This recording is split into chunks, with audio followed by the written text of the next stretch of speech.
अस्सलाम वालेकुम नाज़रीन इकराम, मैं हूं आपका होस्ट अयाज अहमद।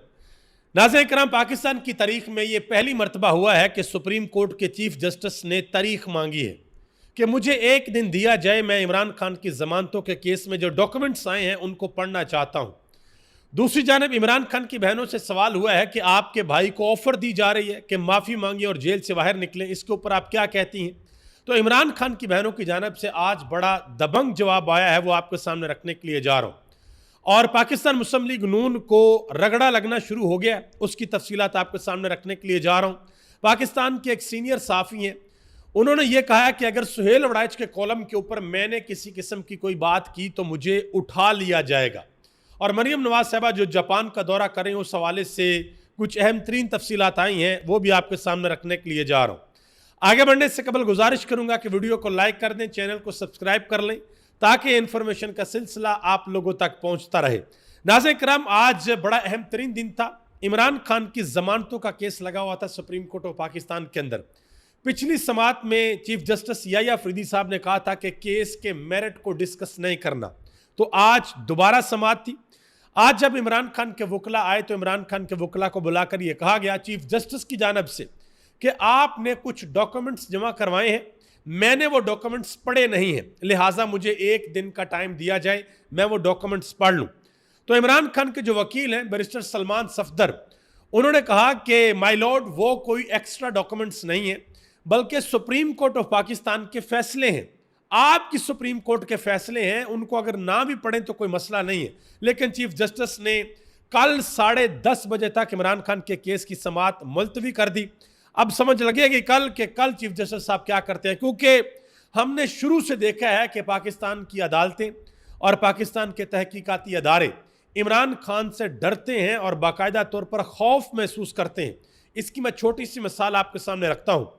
अगर पुलिस ने तफ्तीश करनी है तो वो अडयाला जेल जाती है, नैब ने तफ्तीश करनी है अडयाला जेल जाती है, FIA ने तफ्तीश करनी है अडयाला जेल जाती है। और आज आपने देख लिया कि सुप्रीम कोर्ट ऑफ पाकिस्तान के चीफ जस्टिस साहब ने भी एक दिन मांगा है कि मुझे एक दिन दिया जाए।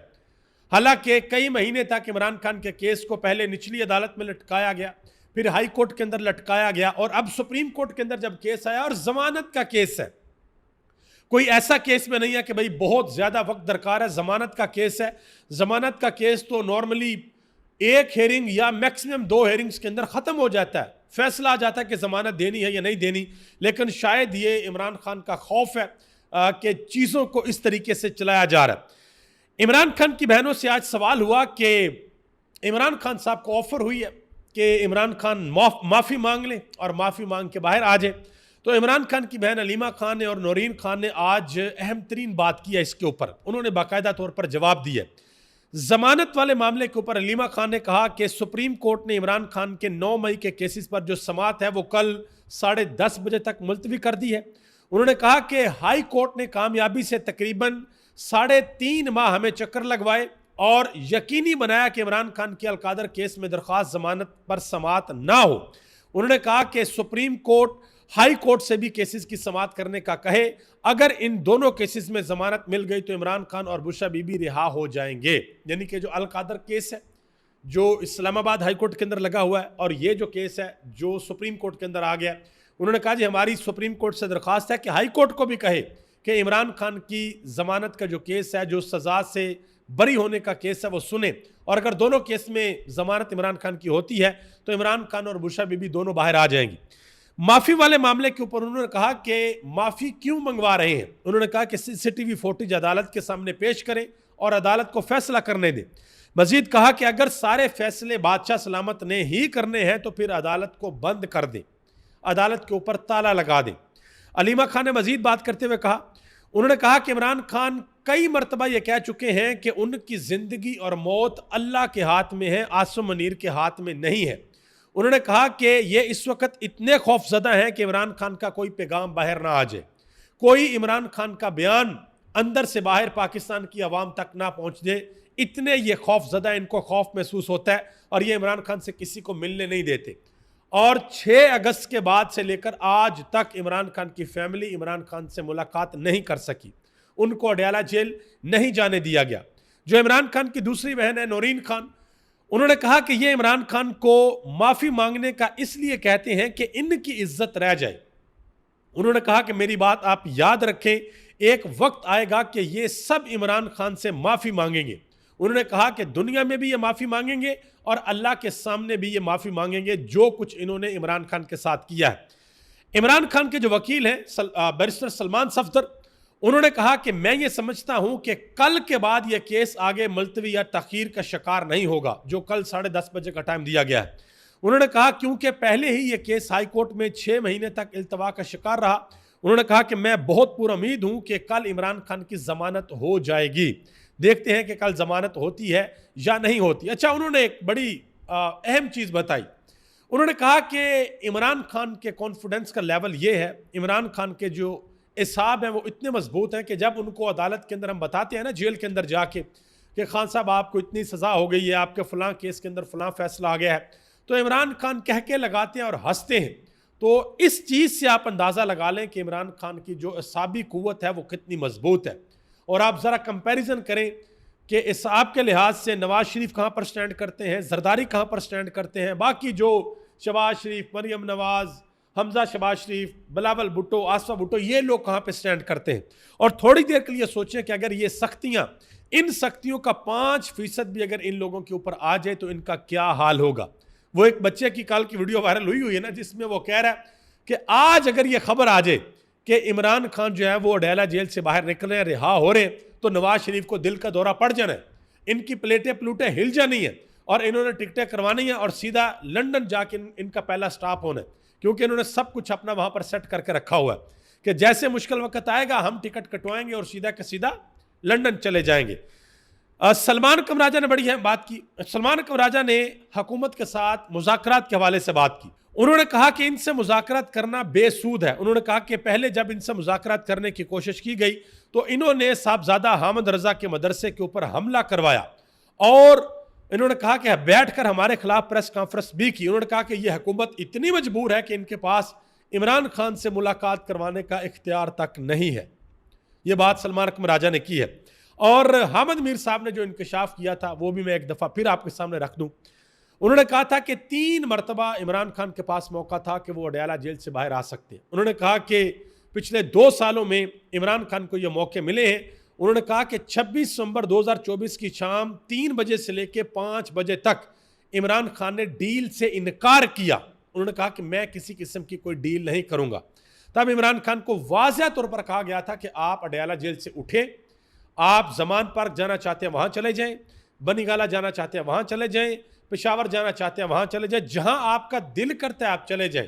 तो इमरान खान ने आगे से कहा था कि मैं कोई डील नहीं करूंगा, मैं ना तो नवाज शरीफ बनूंगा और ना मैं जरदारी बनूंगा। इससे यह वाज़ह तौर पर महसूस होता है कि इमरान खान पाकिस्तान की तारीख को बदलने का बड़ा मजबूत इरादा कर चुके हैं कि तारीख के अंदर कोई एक ऐसा बंदा जरूर होगा जिसके बारे में पाकिस्तान की आने वाली नस्लें ये कहेंगी कि उस बंदे ने डील नहीं की थी, उसने कंप्रोमाइज नहीं किया था, वो डरा नहीं था, वो बिका भी नहीं था, वो झुका भी नहीं था और उसने किसी किस्म का कोई भी पेपर साइन करने से इनकार किया था कि भाई मैं डील नहीं करूंगा। और वो शख्स होंगे इमरान खान। और आप अंदाजा लगाएं कि पाकिस्तान की सियासत को आगे कितनी दहाइयां लगेंगी इस तरह का सियासतदान प्रोड्यूस करने के लिए, कि एक और इमरान खान बनने के लिए पाकिस्तान की सियासत को कितना टाइम लगेगा। तो इस वजह से इमरान खान अडयाला जेल के अंदर बड़े सख्त मौकफ के ऊपर कायम है कि भाई ये डील वील निश्ता, ये डील नहीं होगी। आगे आ जाए जी। पाकिस्तान के एक सीनियर साफी हैं नुसरत जवेद साहब, वो कहते हैं कि मैंने सुहेल उड़ाइच के कॉलम पर अगर अपनी राय का इजहार कर दिया तो इस कुर्सी से उठा दिया जाऊंगा। यानी कि जो शो वो कर रहे हैं, उन्होंने कहा कि अगर मैंने अपनी राय का इजहार कर दिया ना तो मुझे इस कुर्सी से उठा दिया जाएगा। उन्होंने कहा कि मैं ये नहीं कहूंगा कि वीगो डाले में उठाया जाऊंगा, लेकिन मैं कुर्सी से उठा दिया जाऊंगा। उन्होंने कहा कि सुहेल उड़ाइच ने फील्ड मार्शल से 2 घंटे की तवील मुलाकात में जो असल बातें की हैं वो उन्होंने लिखी नहीं है, वो पी गए हैं। कि जो 2 घंटे में बातें असल बातें हुई हैं वो उन्होंने नहीं लिखी, वो उन्होंने पी ली हैं और इमरान खान को सिर्फ मशवरा दिया है कि इमरान खान जो है वो माफ़ी मांग ले। मजीद वो कहते हैं कि अस्करियत को दिलो जान से कबूल करने वाले भी अक्सरियत को दी जाने वाली स्पेद से गैर मुतमिन है कि जिन्होंने अस्करियत को दिलो जान से कबूल किया, इस हाइब्रिड सिस्टम को दिलो जान से कबूल किया, उनको भी अब परेशानी हो रही है कि जो अक्सरियत है, जो अवाम है, उनको जो स्पेस है वो सही नहीं दी जा रही, वो गैर मुतमन है। उन्होंने कहा कि गुज़िश्ता 3 हफ्तों से ये एहसास बहुत ज़्यादा हो गया है कि क्या हम यहाँ आम खाने आए हैं। वो पंजाबी में कहते हैं ना कि चोरी असी थे अम्ब लेन आए हैं, ठीक है, कि हमारा जब काम ही कोई नहीं है यहाँ पे तो हम यहाँ पर आम लेने आए हुए हैं। उन्होंने कहा कि ये एहसास पिछले 3 हफ्तों से ज़्यादा हो रहा है कि क्या हम यहाँ पर आम खाने आए हैं, और ये बात हुकूमत के कुछ लोग कह रहे हैं, और मुबैना तौर पर यह भी इतलात है कि उनकी ये बातें आगे पहुँच चुकी हैं। आगे आ जाए जी। पाकिस्तान की आवाम जो है वो बहुत ज़्यादा तनकीद कर रही थी एक हवाले से कि ये जो शेल वड़ाची ने कॉलम लिखा है और बड़ा अजीबो गरीब किस्म का उसके अंदर एक तकाबली जायज़ा पेश किया है शैतान का और फिर फरिश्तों का और माफ़ी का, तो इसके ऊपर लोगों की डिमांड थी कि उलमा इकराम क्या कहते हैं, वो क्यों खामोश है। तो एक आलम है जिनका नाम है कारी जवार बहादुर, उन्होंने कहा कि अब अगर कोई बंदा खुदा बनना चाहे कि जो मुझसे माफ़ी मांग ले वो बरी हो जाएगा, जो मुझसे माफ़ी मांग ले वो फरिश्ता है, जो मुझसे माफ़ी मांग ले वो नेक, और जो मुझसे माफ़ी ना मांगे वो शैतान। उन्होंने कहा कि ये मेरे रब को पसंद नहीं है, बाकी सारी चीज़ों की माफ़ी हो जाती है, तकब्बर की कोई माफ़ी नहीं होती। उन्होंने कहा कि जो जेलें काट रहे हैं उन्हें कौम हीरो समझ रही है और आप उन्हें शैतान करार दे रहे हैं। ये बात की है कारी जवार बहादुर ने, लाहौर से इनका तल्लक है। आगे आ जाए जी। वो फैसल आडा साहब ने कहा था कि ये सारे के सारे रगड़ दिए जाएंगे, तो गेम शुरू हो गई है भाई। फैसल वाडा ने नदीम मलिक के शो के अंदर आबद शेर अली के साथ बैठकर जो बात किया वो जरा गौर से सुनिएगा। उन्होंने कहा कि नून लीग ने जनरल बाजवा को लेट कर एक्सटेंशन दी, कौम और मुल्क और फौज को रगड़ने वाले मुनाफिक सियासतदानों को अब रगड़ दिया जाएगा। तो आगे से उन्होंने ये भी कहा, उन्होंने कहा जी जो माजी में भी फौज की बदनामी का बायस बने हैं और बदनाम करते रहे हैं वो भी रगड़ दिए जाएंगे। तो नदीम मलिक ने कहा कि नवाज शरीफ और जरदारी भी। उन्होंने कहा कि नवाज शरीफ और जरदारी के लिए क्या अलग कानून है। उन्होंने कहा जी उनके साथ भी वही होगा। तो फिर इसके बाद जो है वो जनाब मोहतरम इज़्ज़त माब आबद शेर अली साहब वो कहते हैं कि फैसल वाडा साहब, दरारें डालना और मनफी गुफ्तगू करना मुनासिब नहीं है। आप क्यों चाहते हैं कि हम फौज के खिलाफ जाएं? मुस्लिम लीग नून ना कभी फौज के खिलाफ थी ना कभी होगी। हमने कभी फौज पर हमला नहीं किया। मौशत ठीक करने के लिए तमाम अदारे एक पेज पर हैं। कहते हैं जी मुस्लिम लीग नून ने कभी फौज पर हमला नहीं किया, ये दो दहशत गर्दी है, इसके पीछे वर्दी है, जनरल बाजवा ये सारा गन तुम्हारा फैलाया हुआ है, वो गुजरांवाला का जलसा भूले तो नहीं है पाकिस्तानी। एक एक चीज़ वीडियो की सूरत में मौजूद है। ये वो पुराना दौर भी नहीं है कि किसी ने वो अखबार के तराशे में लिख दिया तो बह गया गटर में, नज़र ही नहीं आया। भाई वीडियो की सूरत में हर चीज़ मौजूद है कि नून लीग माजी के अंदर क्या करती रही है। फैसल वाडा साहब ने एक और बड़ी अहम चीज़ बता दी है। उन्होंने ये माफ़ी वाले मामले की तरदीद कर दी है। उन्होंने कहा जी माफ़ी मांगने वाली बात सहाफ़ी की अपनी तजवीज़ है, फील्ड मार्शल इस तरह की बात नहीं कर सकते। फील्ड मार्शल का किसी के साथ 1-on-1 इंटरव्यू नहीं हुआ। फील्ड मार्शल तोसी नहीं ले रहे। मुस्तकिली को तोसी का नाम नहीं दिया जा सकता। पाकिस्तान की तरक्की में रुकावट पैदा करने वाले रगड़ दिए जाएंगे। तो ये आने वाले दिनों में जो मामलात हैं वो भाई अब देखें, ये जो रगड़ दिए जाएंगे ये पैगाम है ना, ये पैगाम इमरान खान के लिए बिल्कुल भी नहीं है। उस गरीब को बेचारे को तो पहले ही रगड़ा हुआ है, खुद वो जेल के अंदर, बीवी उसकी जेल के अंदर, भांजा उसका जेल के अंदर, बहनें उसकी दरबदर हो रही हैं, पार्टी उसकी ऑलमोस्ट अगर आप लोग मुझसे नाराज ना हो तो ऑलमोस्ट डिसफंक्शनल पार्टी उसकी हो चुकी है कि वो अंदर से जो कहता बाहर उसके ऊपर अमल नहीं होता। वो अंदर से क्लियर कट कहता है कि ये काम करो और बाहर पार्टी वो काम नहीं करती। तो ये रगड़ने वाला काम तो पीटीआई के लिए तो नहीं है। ये रगड़ने वाला काम मुझे ऐसे महसूस होता है कि ये नून लीग और पीपल्स पार्टी के लिए वाज़ह तौर पर पैगाम है कि जिस तनख्वाह के ऊपर रखा हुआ है उसी के ऊपर काम करना। चूं चना की इधर उधर हुए तो रगड़ दिए जाओगे। आगे आ जाए जी। फैसल आडा साहब ने मजीद एक और बात की है। उन्होंने कहा जी गवर्नर सिंध कामरान टेसोरी का आर्जी तौर पर सॉफ्टवेयर भी अपडेट कर दिया गया है और नट बोल्ट भी कस दिए गए हैं। कामरान टेसोरी साहब ने बड़ी अजीबोगरीब की हरकतें की हैं ये 14 अगस्त के ऊपर, और एक उन्होंने बयान भी दिया था कि जी वोट जो है वो सोच समझ कर डालना, अगर डाल भी दिया तो क्या फ़र्क पड़ता है। वो तो खैर उन्होंने 24 करोड़ आवाम की तौहीन की थी कि आप जिधर मर्जी वोट डालो, आपके वोट की कोई हैसियत नहीं, आप लोग कूड़े में हो। ये उन्होंने इस तरीके से उनका कहने का मतलब था। आज़म नज़ीर तारड़ साहब ने एक बयान दिया, कहते हैं जी अदारों का एहतराम नहीं होगा तो निज़ाम नहीं चलेगा। बहुत से लोगों ने इनको जवाब दिया कि भाई जो एहतराम है वो अदारों का नहीं होता, एहतराम मुल्क के अंदर रहने वाले करोड़ों लोगों का होता है, जो अदारे होते हैं उनकी जिम्मेदारियां होती हैं। बहुत से लोगों ने जवाब दिया। बहरहाल एक जवाब पाकिस्तान तहरीक इंसाफ के रहनुमा है महर अब्दुल सत्तार। उन्होंने कहा कि अदारों का एहतराम ज़रूरी है, मगर यह तभी मुमकिन है जब अदारे आइन और कानून के मुताबिक अवाम की खिदमत करें। एहतराम और एतमाद कमाई जाने वाली चीज़ें हैं, ज़बरदस्ती मनवाई जाने वाली चीज़ें नहीं हैं। कि आप ज़बरदस्ती किसी को नहीं कह सकते मेरा एहतराम करो, आप ज़बरदस्ती किसी का एतमाद नहीं जीत सकते। ये आपको कमाना पड़ता है, अपने किरदार से, अपनी मेहनत से आपको ये करना पड़ता है। आगे आ जाए जी। पाकिस्तान तहरीक इंसाफ के एक रहनुमा है आमर मुगल। उन्होंने तहरीक इंसाफ को एक बहुत बड़ा मशवरा दिया जी। कहते हैं कि इमरान खान सिर्फ 15 दिन में रिहा हो सकते हैं अगर पूरे मुल्क से अवाम निकलकर इस्लामाबाद मोटरवे टूल प्लाजे से लेकर 26 दिसंबर चुंगी तक धरना दे दे। कि जो इस्लामाबाद मोटरवे का टूल प्लाजा वहाँ से लेकर 26 दिसंबर चुंगी है वहाँ तक धरना दे दे। बिल्कुल ठीक बात है। और अवाम धरना दे दे तो लीडरशिप कहाँ जाएगी पीटीआई की, वो उस बारे में भी बता दे कि अवाम अगर आ गई और लीडरशिप पहाड़ क्रॉस करके फिर केपी असेंबली से बाहर निकलेगी तो फिर क्या होगा। ये चीज़ें बताएं ना, क्योंकि पहले पाकिस्तान की अवाम ये देख चुकी है, तहरीक इंसाफ के वर्कर पहले ये देख चुके हैं, एक्सपीरियंस कर चुके हैं। मजीद उन्होंने कहा कि मोटरवे M1 बंद, M2 बंद, सी पैक बंद, GT रोड बंद, इस्लामाबाद एयरपोर्ट बंद। उन्होंने कहा कि फिर भी मुतालबात ना माने जाएं तो इनकलाब का रास्ता, क्योंकि बाकी मौजूदा तमाम अदालती सियासी निज़ाम साम्राज्य यरगमाल बना चुका है, जिसके खिलाफ अवामी नफरत अरूज पर है। मजीद कहा कि महंगाई, लाकानूनियत, बैड गवर्नेंस, नाइंसाफ़ी के हाथों तंग अवाम बहुत बड़ी तादाद में निकलेंगे। अब इस निज़ाम को इस ताकत से रोकना मुमकिन नहीं। ठीक है जी। ये जो निज़ाम है वो इस ताकत को अब रोक नहीं सकता।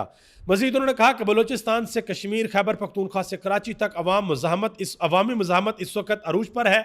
अवाम इस निज़ाम से बगावत का अलम बुलंद कर चुके हैं और निज़ाम से टकराने के लिए पूरी तरह तैयार है। एक चिंगाड़ी भड़कने की देर है। आप ज़रा अपनी क़यादत से भी पूछ लें कि वो भी तैयार है। अवाम तो तैयार है, क़यादत से पूछ लें कि वो भी तैयार है या नहीं तैयार। ये बड़ा इंपॉर्टेंट है। मोहतरमा मरियम नवाज साहबा जापान के दौरे पर हैं और माशाल्लाह मीडिया के ऊपर बड़ी ज़बरदस्त किस्म की कवरेज की जा रही है। तो मोहसिन नकवी साहब का जो चैनल है सिटी 42, उसके ऊपर एक रिपोर्ट जारी की गई है कि मरियम नवाज साहबा कबीना अरकान के हमरा जापान गई हैं और 10 करोड़ रुपये का तखमीना लगाया गया कि 10 करोड़ रुपया खर्चा आएगा, 10 करोड़ रुपया। लेकिन 16 करोड़ रुपये एडवांस में जारी कर दिया गया। लश्करी होटल्स, कीमती तहाइफ, लश्करी गाड़ियों पर सफरी सहूलियात, अखराजात, ये सारा कुछ उसमें शामिल हैं।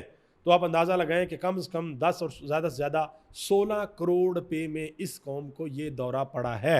मरियम नवाज साहबा खुद साथ 1-2 वज़ीर और 5-10 बंदों की मैक्सिमम टीम जा सकती थी, लेकिन माशाल्लाह अच्छे खासे लोग वहाँ पर गए हुए हैं। मोहतरमा मरियम नवाज साहबा ने वहाँ पर जाकर क्या बातें की हैं वो भी आपके सामने रख दूँ। उन्होंने कहा कि पंजाब बहुत जल्द जापान जैसा हो जाएगा, यानी कि जो पंजाब है ये जापान जैसा बन जाएगा। ठीक है जी। मजीद उन्होंने कहा कि पाकिस्तान के अंदर चंद माह में महंगाई 40 से 3% के ऊपर आ गई। पता नहीं कौन सी महंगाई है। आपसे गुजारिश है कि कमेंट बॉक्स में ज़रूर बताएं ताकि हम आवाम को बता सकें कि ये चीज़ें सस्ती हो गई हैं। महंगाई जो है वो 40% से 3% के ऊपर आ गई है, क्योंकि हमें तो गरीब लोग बेचारे रोते हुए नज़र आते हैं कि भाई हमारे तो घर के खर्चे पूरे नहीं होते, बिजली के बिल पूरे नहीं होते, बच्चों की फीसें पूरी नहीं होती, दूध के पैसे पूरे नहीं होते। तो ये महंगाई कम पता नहीं कहाँ पर हुई है। आगे आ जाए। मोहतरमा मरियम नवाज साहबा ने वहाँ पर एक खिताब भी किया, वो लोग वहाँ पर इकट्ठे। तो उन्होंने कहा जी ऐसा लग रहा है कि लाहौर जलसे के अंदर खिताब कर रही हूँ। तो इसके ऊपर एक साफ़ी है मोहम्मद उमैर, उन्होंने कहा कि मरियम नवाज साहबा बिल्कुल ठीक बात कर रही हैं।